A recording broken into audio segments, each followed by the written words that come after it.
Hello there everybody, this is my Chaos Call Me and welcome to Higurashi When They Cry, Chapter 4, Himatsubushi. So, it is really cold in the room I'm reading in right now because it's like fall here where I'm recording. It's like October, the middle of October, and I'm in a room with no insulation.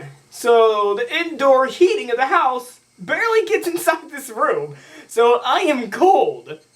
But I'm still gonna go ahead and read some Higurashi When They Cry Himatsubushi, so let's just begin. That's a new sound. Himatsubushi, for you, the final mystery. I now trust you with all the mysteries hidden within Higurashi When They Cry. However comical it may be, if you have reached any conjecture, then you have passed. The final novel is a meager reward for you. Conjecture is impossible. You have the right to reject this story. I'm not going to reject it. I'm going to go ahead and read it. I dislike that kid laughing. Who is the criminal, do you ask? Don't we search for them in this story? Who is the criminal, you ask? Do you know what the criminal did? Who's the criminal? Who is the criminal? Who will kill me now? Farika Burn Castle. And, should I try it? No, I'm not going to try reading that. Midsummer 1985. Ooh, 2 years after everything, I believe. I had misread the time, and ended up arriving too early.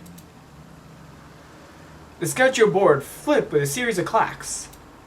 My flight to Sapporo was still a bit later on. I still had over an hour before boarding. Well, I might as well close my eyes for a bit on that bench over there then. I came here directly from work, so maybe the fatigue from that was making me sleepy. Finding a suitable bench, I put my luggage on the seat next to me and settled down. Whew. I sighed like an old man. I hoped to stay young forever, but had become splendidly middle-aged. Apparently, the rumor that even people in the latter half of their 20s experience a decline in their physical strength wasn't a lie. It had been mind-numbingly busy at work today, so lately. Well, today, lately, kind of the same thing. So I really had any time to myself. This might have been the first time I've been able to enjoy a journey alone like this since I was a student. This is not Keisha Maibara, by the way. The reason behind this trip was to meet with an old friend. It was a bit strange to call him an old friend. In fact, it might be better to call him a bad one. After retiring a couple years ago, he moved to Sapporo, his mother's hometown. His mother passed away soon after, and he was now peacefully enjoying his second lease of life. His name was Kurado Oishi. He was a former detective for the primary investigating unit at the station Okamiya, XX Prefecture. Oh man, this arc is going to be a good one. To be honest, the only direct contact we ever had didn't last more than 3 days. After that, we exchanged New Year's cards, but never met again. So this would be the first time meeting him in 7 years. In other words, we met 7 years ago, in 1978. There was something I just had to ask, to talk to him about concerning that time. To explain that, it was impossible not to recall the incident that happened back then. That kidnapping, the details and resolution of which were resigned to darkness. Also, it was impossible not to recall a certain mysterious girl. My name is Mamoru Akasaka. It was a year that had been strangely high, even though it was only June. Are we going back to 1978? I think we're going back to 1978 in Hinamizawa. Early summer 1978. Here we go. Goodbye, teacher. Okay, bye. Watch out for cars. And don't drop in at a friend's house along the way. Make sure you get your textbooks in order tomorrow before you go to bed. Clatter. The lively sounds of children running towards the hallway.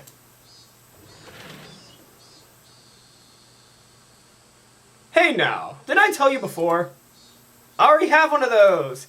I don't need any more. The unique, high-pitched voice of youth. The energetic shrill of the cicadas went completely unheard by their ears. Children, returning home from school, split off one by one from their groups of friends as they went through intersections in the residential area. Even though there were several of them in a group as they left the school, as they got closer to their homes, their numbers dwindled. That's why the fewer friends you were walking home with acted as an indicator that you were much closer to your destination. Later! See ya! Yeah, see you tomorrow! He finally parted ways with his last friend. A van was parked at a bend in the road. The window was open, and the sound of the radio leaking outside. It must have been the news or something. For that reason, the three of them were arrested for traffic violations and obstruction of justice. Due to protests against the Hinamizawa Dam project resulting in the bloodshed when clashing with riot police last month, things have only become more violent. The police are therefore taking precautions against radical activists causing yet another incident. Last week, there was also a direct confrontation with Minister Inugai on the steps of the Ministry of Construction. The boy's ears poked up at the mention of the name Inugai. At that moment, a man's face peeked out suddenly from the window of the van. His behavior was a little different than that of a man looking around to see if there was any incoming traffic before he opened the door of his vehicle. His eyes meeting suddenly with the unfamiliar man, the boy panicked slightly. Nightingale, okay? Skylark, okay? They secured 2 blocks around us. We're good to go. The man in the passenger seat whispered quietly. Nodding in acknowledgement, the man opened the door and stood before the boy. You. Are you Toshiki Inugai-kun? While asking that, the man peered at the boy's name tag. Toshiki Inugai. The name was written plainly there.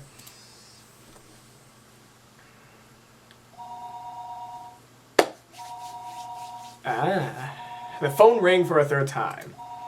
If he reached out, he could easily pick up the receiver. However, he was concerned that if he picked it up before it even finished ringing once, whoever was on the other end of the line would think of him as a fairly cheap person. That's why he normally never picked up the phone until the third ring. Even he thought it was a worthless habit. However, his thinking that there isn't much meaning in just waiting for just 3 rings, wouldn't waiting for 5 be alright, was very much a reality.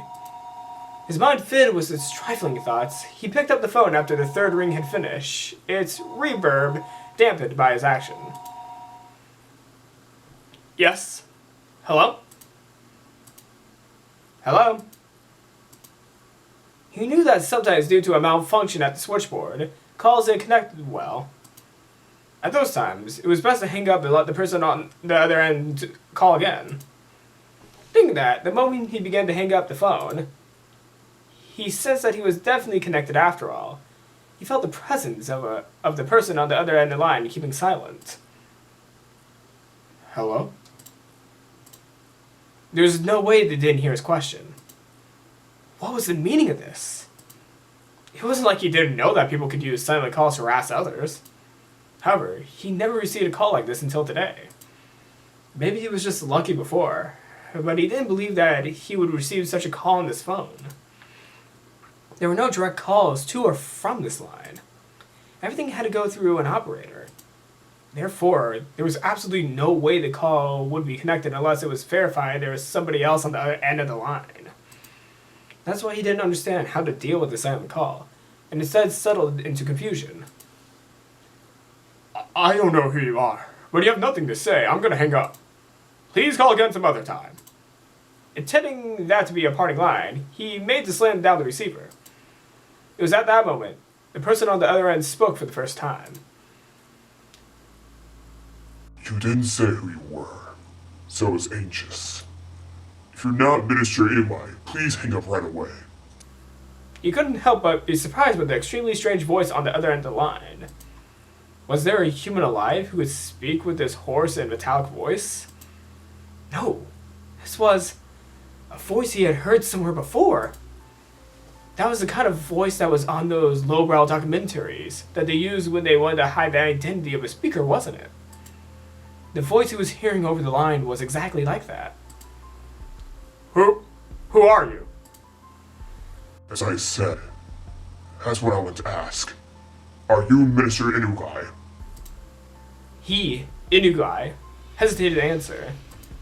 Unable to discern the intent of the suspicious phone call, he had a vague feeling that something was off. He thought about hanging up the phone and asking the operator who initiated the call. However, he forced himself to restrain that urge, and for the time being, chose to state his name and listen. That's right. This is Inugai. I said my name. Now you say yours. My name doesn't matter. First of all, let's begin by thinking about the situation you're in right now. Right now, you're sitting in your chair talking on the phone, yes? Then, why don't you try opening the lower drawer to your right? The lowest drawer to the right of the minister's chair. There was a lock on it, not enough to function as a safe, but nevertheless it was a drawer that contained some valuable things. That's why Inugai thought the person wanted some of the important information contained within that drawer. Sorry, but I don't have any intention of opening that. I have no reason to follow orders from somebody who won't even give me his name. If you don't open that drawer, I'll hang up the phone. You will most likely end up regretting that. Why don't you think about opening that drawer first? Inugai didn't like the following orders from the suspicious person one bit. However, he was concerned about what the man had said about regretting it, so he decided to open the drawer. He took the small key and Cab stowed it in his wallet and unlocked the drawer. His hand stopped right before he opened it. What if there was a bomb inside? And it would explode if the drawer was open. That delusion took hold of him. He quelled that instinct and opened it. Did he do it? The thing that's in there, do you know what it is? This is... What is the meaning of this? Hey!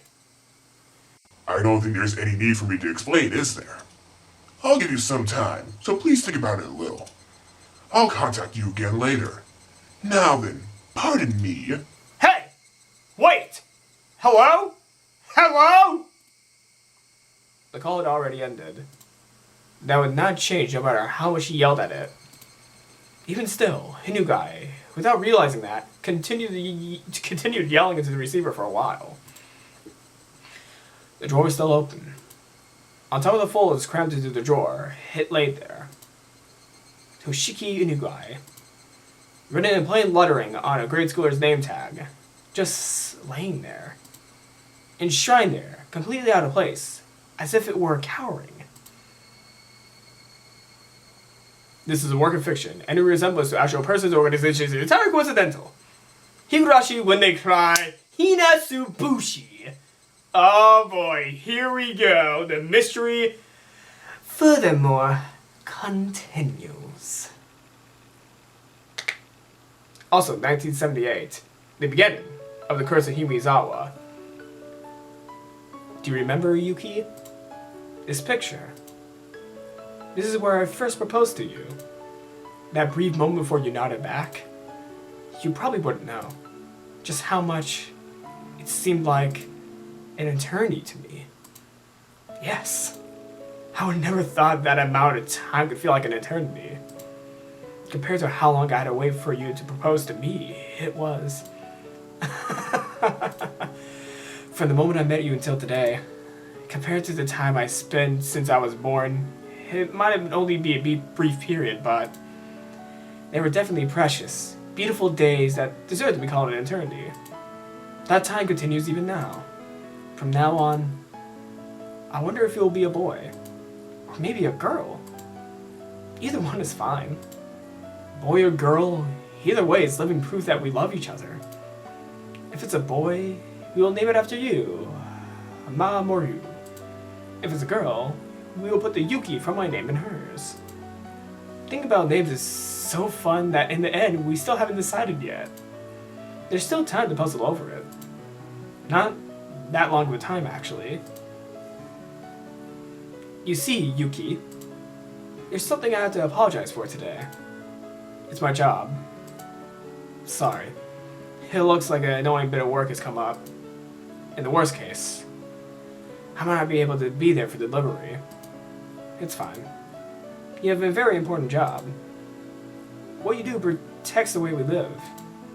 Compared to you, it's nothing. Please, go ahead. When you return, I'll be waiting here with our child. Thank you. Also, I'm sorry. Please don't apologize. If you feel guilty about it, then you could just atone. If I atone that much, no matter how much money I have, it won't be enough. Haha. It's a joke. Now, go on. As I left the room, I bumped into an elderly man. He was Yuki's father. In other words, my father-in-law. Father.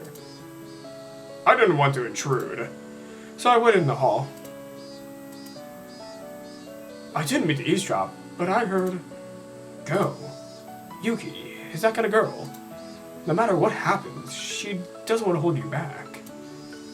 I've forced Yuki to give up on so many things. To put her through this during childhood. It's such an important time in her life. I'm ashamed. If you really feel that way, when you're done with your work, make some time for Yuki. She'll be happier with that than you passing your work off on someone else. Thank you. I know full well you do important work. Be proud of what you do. Yuki is looking forward to your triumphant return. Yes. I jumped into the taxi that was waiting outside. Compared to the time when I first got here, the numbers on the fare meter had grown considerably. It seemed like the modest time Yuki and I had spent together wasn't so modest from an objective point of view. Sorry to keep you waiting. Go ahead. No worries. Well, then off we go. The taxi jerked as it changed gears to accelerate, soon burying the hostel my wife was in behind a throng of buildings. If it was to end up as a really troublesome ordeal, I probably wouldn't be returning for quite some time. To call a rookie like me, and on top of that, one who's off duty, it seemed like the section chief was calling for all hands on deck. The veteran and upper brass gathering on an emerging basis happened occasionally. This was the first time, though, that I experienced everybody gathering together like this. Whatever was happening, there was no doubt it was going to be something novel. Right when my wife was ready to give birth. If I wanted to spend the time to curse my misfortunes, I'd be here all day. Even the verdant ginkgo trees lining the street, ginkgo trees lining the street that always brightened my mood seemed to lack some of their usual luster. Eventually, the government office came to view. Briefly holding my breath, I let the feelings of tension course through my body once again. I had to remember the work I was doing was important, necessary, and difficult. I composed myself and sharpened my wit. Ready? The taxi stopped in front of the building.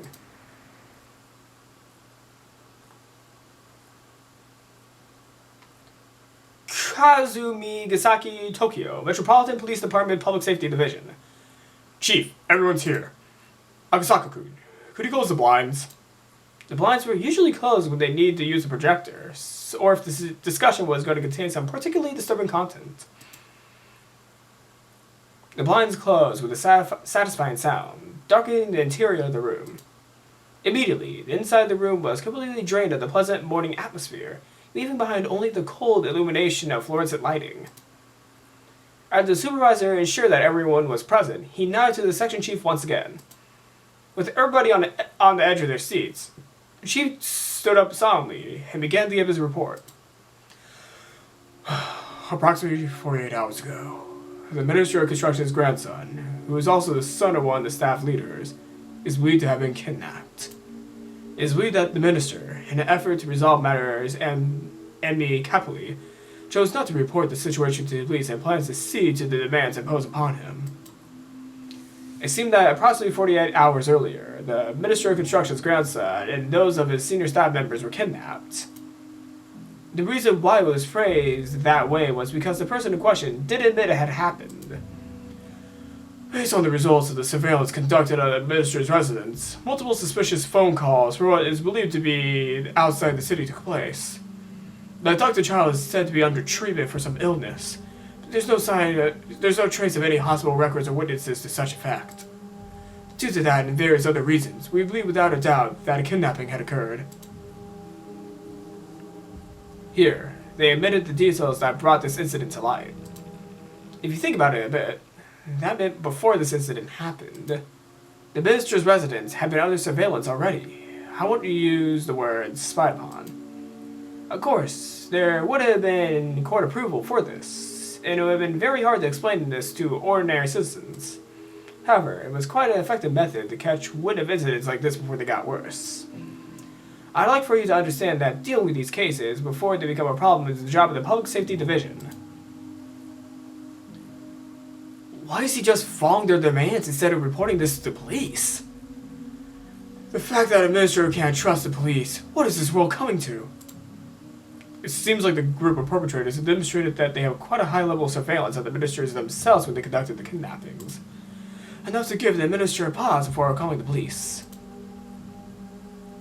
We have found out right away if you call the cops, more or less. So it's possible that there's a mole close to the minister. Several of the high-ranking members, who seemed to have experience with this kind of thing, let out deep sighs. The goals of the perpetrators, their demands, as well as this entire incident are as yet unclear. But in any case, the possibility that this may grow to threaten national interest is extremely high. If the goal was simply to have their demands met for a monetary gain, that would have been nice. However, if this was some politically motivated shakeup, things would get a lot more complicated. Since we're not receiving any cooperation from the victim, that means we're not privy to any of the details of the threats or demands. Due to the fact we believe that there may be a mole involved with this incident, this investigation is highly classified. Only the people in this room are to know this. Furthermore, as this case is our utmost priority, we'll be placing a hold on everybody's normal duties. Understood? After that, the supervisor continued on, tactfully explaining our course of action. If this incident were to become public, it was possible that the minister's political life would be over. I'll spare you the explanation of how the rest of the dominoes would fall, but in the end, support in the Diet would decline, followed by a no-confidence vote in a snap election. And it might even expand communist influences. Oh yeah, this is the 70s. In other words, we wanted to handle this delicately. Kawasaki and Saiki, monitor communications from the minister and the child's residences 24/7. Find out what the minister is doing. Report anything that happens. The remaining members investigate whatever is related to the case as assigned to your units. Focus your line of investigation on the commies, Reds, and Confads. Don't discount the possibility of foreign involvement either. I experienced one or two unamicable situations before. This, however, was the first time I'd seen things get so hectic. Several sophisticated conversations were progressing without the involvement of a rookie like me. I didn't intend to be timid, but I couldn't hide my confusion at this unfamiliar situation. And cover that! As for Akasaka-kun, I snapped back to alertness upon hearing my name called. Yes! You investigate the environmental groups that have petitioned to the minister. Among them, there's a group protesting the Hinamizawa Dam project that made the papers. Make sure you investigate them thoroughly. I doubt this is an act of some kind of citizen group, but we have to eliminate every possibility we can. Understood. So those opposed to the Hinamizawa Dam. It's probably best if we go to the location personally. Get some information from the local authorities. They are a fairly radical organization, so the Public Safety Division there should have the mark as well. Understood. I'll head over there. Your wife. She's almost ready to give birth, isn't she? I apologize for the timing of all this, but I'm counting on your cooperation. We can't take our time with this. We have to brute force it with the boots to our ground. Yeah, I know. My wife hates to interfere with my work, with her own circumstances anyways. Sorry, and thanks. So then, for Kawasaki-kun and Saiki-kun, to help support your... I didn't want to take a business trip when my wife was about to give birth. Even though I was a little busy, as long as I was in Tokyo, I could head to the hospital right away. On assignment, though, that would be difficult. Even so, I knew the work I was doing was important, and fully understood that I was in no position to be so selfish. I'll have to make it up to my wife for having to be away at such an important time. My wife, Yuki, would probably forgive me with a smile. The only thing she could hit would be holding me back.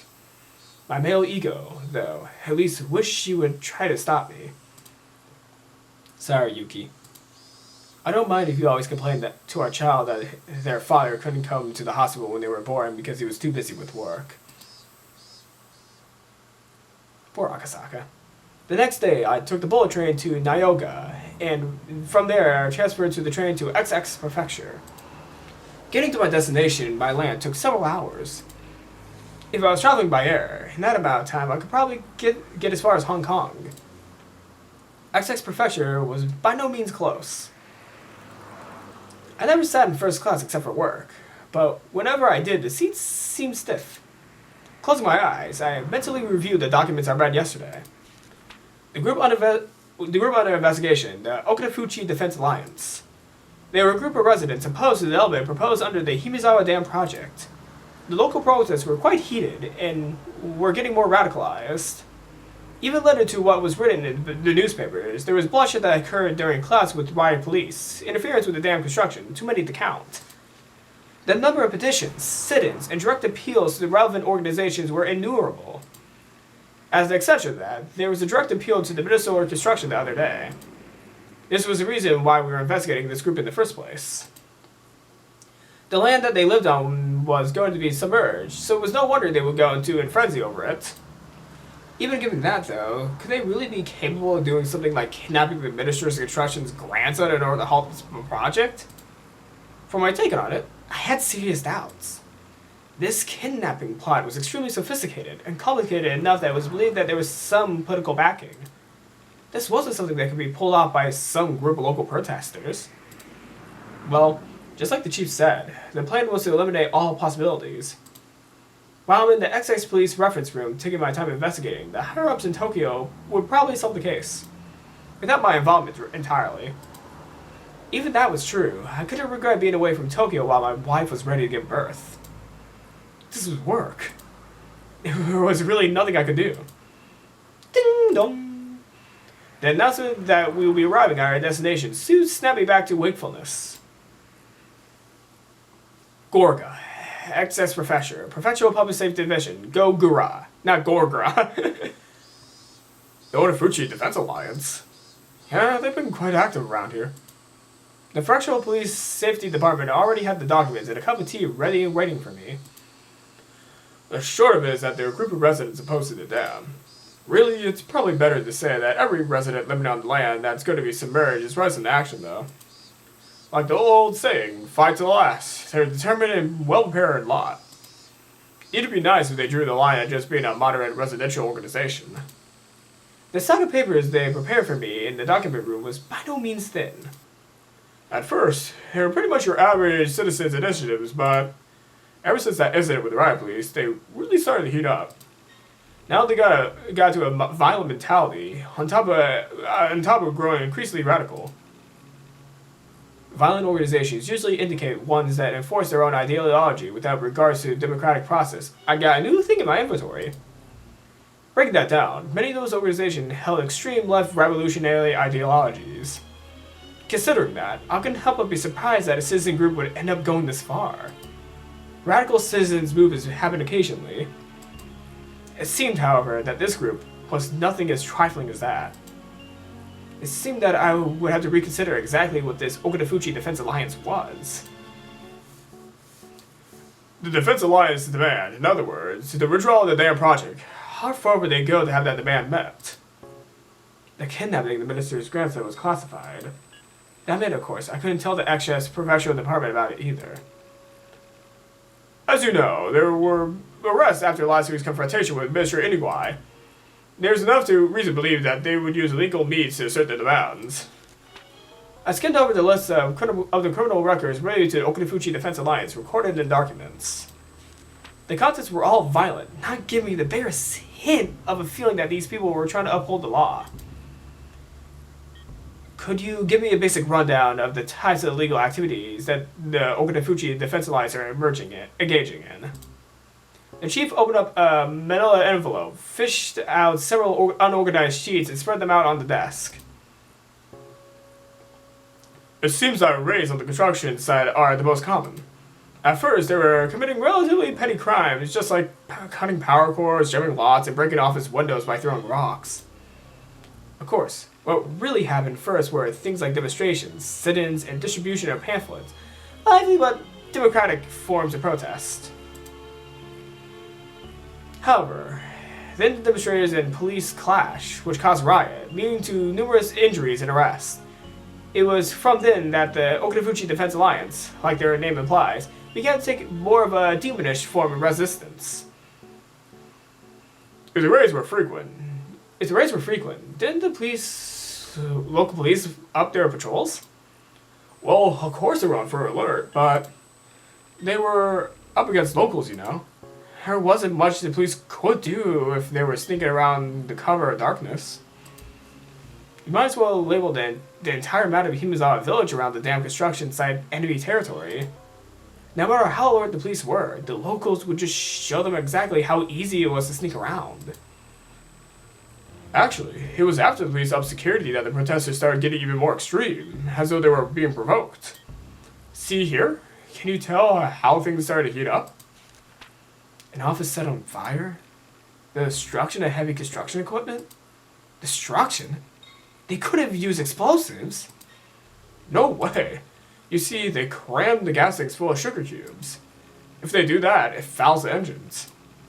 Even in Japan, it seemed like there had been people doing that to vehicles of occupying forces right after the war. Compared to the misdemeanors like breaking windows, it was extremely violent and aggressive. After being toyed around with that to the extent, the local police have completely lost face. The arson was a bit much. After that, the local police drastically increased the number of personnel that they stationed there around the clock. The raids on the construction site quieted down a bit after that. He used the words quiet down, but that was still smack dab in the middle of the list of the crimes.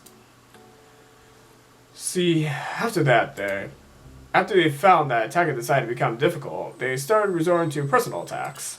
The first people targeted were the construction workers. After that, there was silence. What was being described to me was a guerrilla war fought in the jungle. Threats and violence against the workers. Harsh words and harsher rocks were thrown.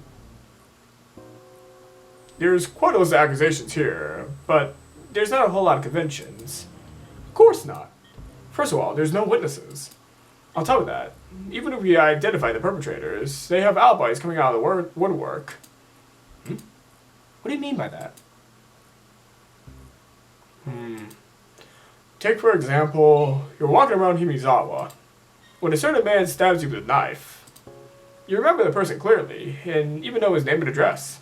However, the knife doesn't have any fingerprints on it, and there's no other physical evidence. Well, you'd think this would be a run-of-the-mill case of assault, wouldn't you? In Hinamizawa, though, it's a perfect crime. Everybody is, the entire village, they're all in on it. To protect the man who was the perpetrator, they will get their story straight and prepare an alibi. To that end, they will probably even forge some evidence. There's nothing you can do but put them on trial. On top of there not being any material evidence, though, people will testify one after another to cover his side of the story. Any prosecutor would hesitate to file charges. I'm not sure about murder, but something like opening a gash on somebody's forehead with a thrown rock, or leaving a bruise after hitting someone, even if you could single out the suspect, there's enough reasonable doubt not to convict.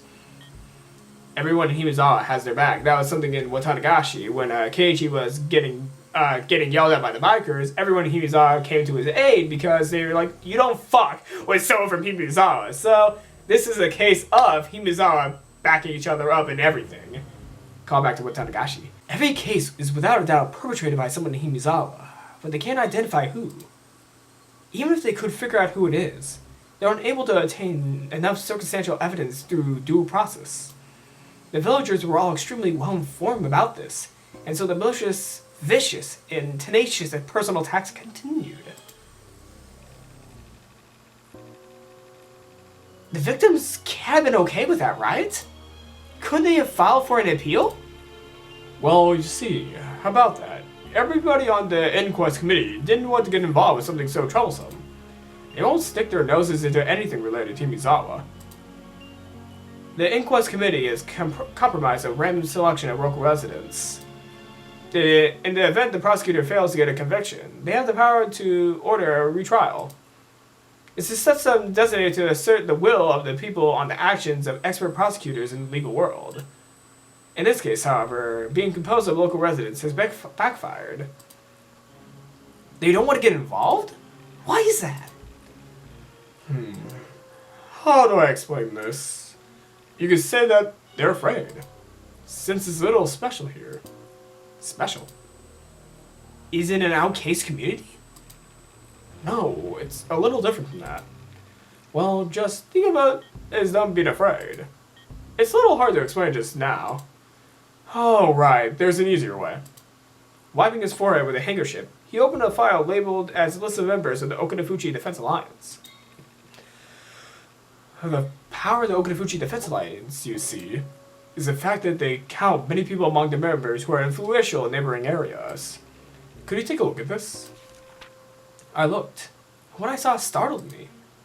Prefectural and municipal assembly members, staff members of the Chamber of Commerce, an executive of a business association, an executive of a town council association, and a PIT liaison.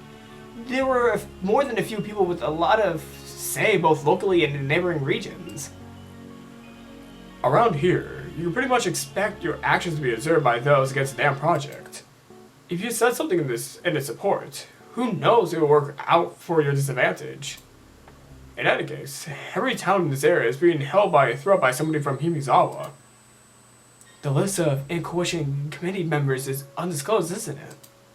There has to be some measures in place to make sure they avoid retribution, no? Well, it's undisclosed, so the privacy is assured, but the person in charge of that is from the Okinawa Municipal Office. In other words, a local. Well, you might expect some professional confidentiality. You can't know how everyone is connected. People from Hinamizawa have a lot of tight bonds in that regard. When you consider the obligations and duties people have to the region, the web of information thereby formed is nothing to scoff at. It's not uncommon for housewives in a neighborhood to know which kid from which house is what grade or which school, what subject they're good at, what festivals they hate, among other things. You see, there's a Yakuza organization here with strong ties to Hinamizawa and the surrounding area. It would seem that they're providing full support in these recent incidents. They seem to be proving most effective. Gangsters? Signed together with the residents opposed to the construction of the dam?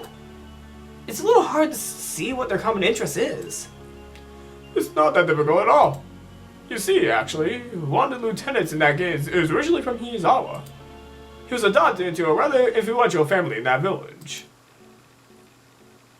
Exactly what was this Hinamizawa? I had thought it was some desolate, rusted village. However, for some reason, they exerted a strong influence on the surrounding areas and had a strong sense of unity. They would protect their village by any means necessary, even if that meant resorting to violence. The chief had said they were afraid because there were numerous influential people living there, but somehow I got the feeling that they were afraid of the village itself. There was something clear and different from what I read in the documents in Tokyo. This was no simple residential protest against the dam. For some reason, an uneasy feeling began to nestle itself at the back of my mind. I chose the most basic way to ask my question. In other words, I directly asked what I wanted to know. Chief, this is just a hypothetical situation, but... Huh? This Okinafuchi Defense Alliance, in order to help the dam project, do you think they could, say, threaten somebody important to accomplish that? The chief replied immediately, It's possible.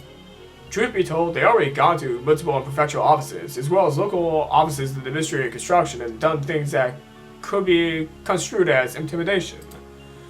Some of the workers' families have also reported that they're being followed around by some suspicious people. Well, that would make sense. To halt progress on the dam, they raided on a construction site, destroying heavy machinery and lighting the construction office on fire. If they didn't have any qualms about doing that, threats and violence against people related to the dam would probably be no problem. But that was it. Even your everyday hoodlum could use threats and violence. However, this time it was the kidnapping of the minister's grandson, an abnormally high-level crime. Not only was pulling off the kidnapping difficult in the first place, but so was maneuvering to have the minister surrender to their demands immediately. There's no way this was the work of amateurs. Did these people have the power to enact this larger crime? That was the heart of this matter. Was the Okinafuchi Defense Alliance an organization capable of pulling this off? In order to ask that question once again, I chose the most basic method. Again, hypothetically, do you think they could kidnap a relative of someone of political importance? There's no way they could pull off something like that big. That was the answer I most hoped for. If that was the answer, my work was as good as halfway done. I might be able to get back in time for my wife to give birth. That was how it was supposed to be. The chief, without a hint of hesitation, replied, "They just might. There's no telling how far they'll go." Sorry, Yuki. It seemed like my work wouldn't end so simply after all.